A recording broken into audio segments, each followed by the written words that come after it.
नमस्कार दोस्तों, एक बार फिर से आप सभी का स्वागत है हमारे व्लॉग नंबर 13 के अंदर। और आज के इस व्लॉग के अंदर हम बात करने वाले हैं नी ऑस्टियोआर्थराइटिस के बारे में, यानी कि घुटने का जो गैप कम हो जाता है। आज हम उसके बारे में बात करेंगे। दोस्तों, क्या आप लोगों को पता है कि मोस्टली पेशेंट जो हमारे पास में आते हैं घुटनों के गैप को लेकर या फिर नी ऑस्टियोआर्थराइटिस की समस्या को लेकर,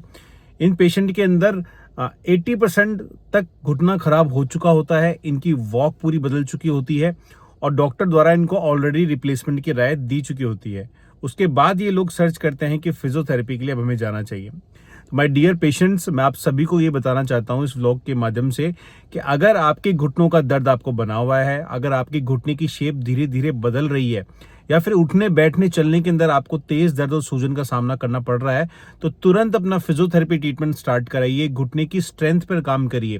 क्योंकि सर्जरी की जरूरत नहीं होती है अगर आप इनिशियली सही फिजियोथेरेपी स्टार्ट कर देते हैं। और ज्यादातर जो पेशेंट ये कहते हैं ना कि सर हमें फिजियोथेरेपी से आराम नहीं आया, वो नहीं आने का रीजन ये है क्योंकि आप ऑलरेडी उसको 80-90% खराब कर चुके होते हैं। फिजियोथेरेपी आपका सिर्फ थोड़ा दर्द ठीक कर पाती है उस कंडीशन के अंदर, लेकिन अगर आपका घुटना खराब होना शुरू हुआ है, अगर 20 से 30% उसके अंदर अर्थराइटिस होना शुरू हुआ है, तो आप सही फिजियोथेरेपी और सही एक्सरसाइज से उसे ठीक कर सकते हैं।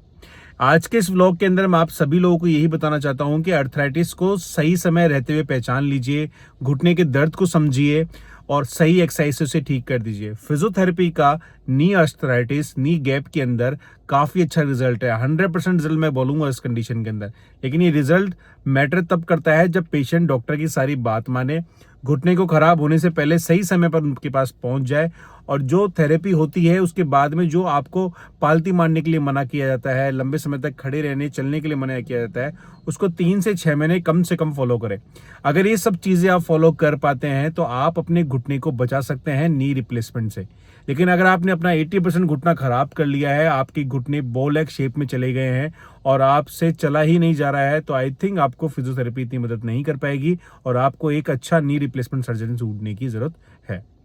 तो आज के इस वीडियो के अंदर आपको यही गाइड करना चाहूंगा, प्लीज अपने घुटनों का ध्यान रखिए, क्योंकि हमारी बॉडी का सारा लोड हमारे नी जॉइंट पर आता है और नी जॉइंट में एक छोटी सी चोट धीरे धीरे आपके घुटने को खराब कर सकती है।